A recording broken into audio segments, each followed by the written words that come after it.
Bonjour chers auditeurs, aujourd'hui je vais répondre à une question que vous ne vous êtes certainement jamais posée. Pourquoi avons-nous la chair de poule ?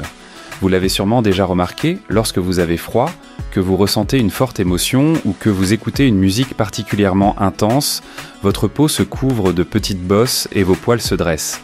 Ce phénomène, connu sous le nom de chair de poule, est un réflexe involontaire qui trouve son origine dans notre lointain passé évolutif. Ce qui se passe réellement, c'est une réaction de notre système nerveux autonome, plus précisément du système sympathique, qui gère les réponses automatiques de notre corps face aux stimuli extérieurs.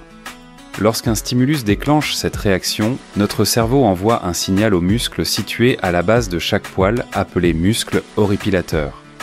Ces muscles se contractent, provoquant un redressement des poils et créant ces petites bosses caractéristiques sont là sur la peau.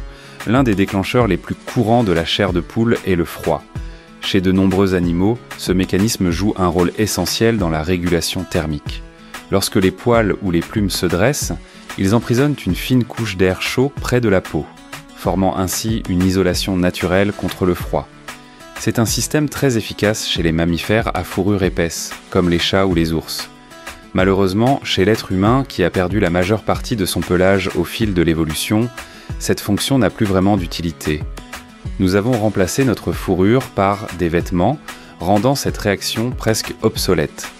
Mais la chair de poule ne se manifeste pas uniquement en cas de froid.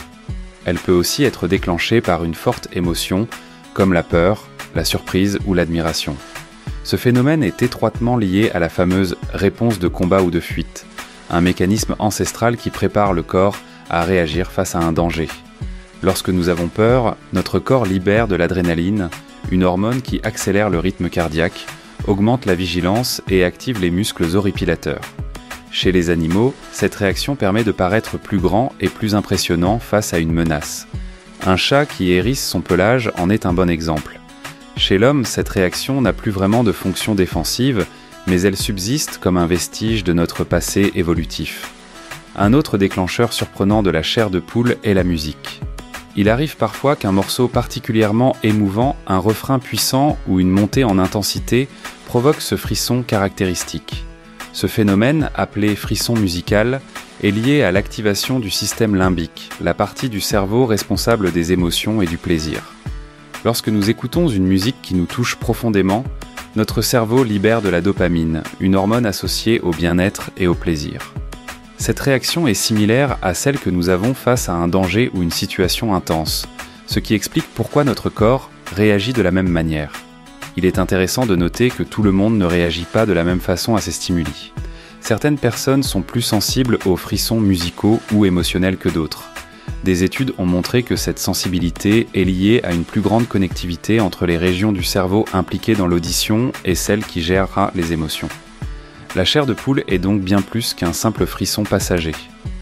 C'est une fenêtre ouverte sur notre passé évolutif, un réflexe hérité de nos ancêtres qui avaient besoin de conserver leur chaleur ou d'impressionner leurs adversaires. Même si cette réaction n'a plus la même utilité aujourd'hui, elle continue de nous accompagner, témoin silencieux de la façon dont notre corps a évolué au fil des millénaires.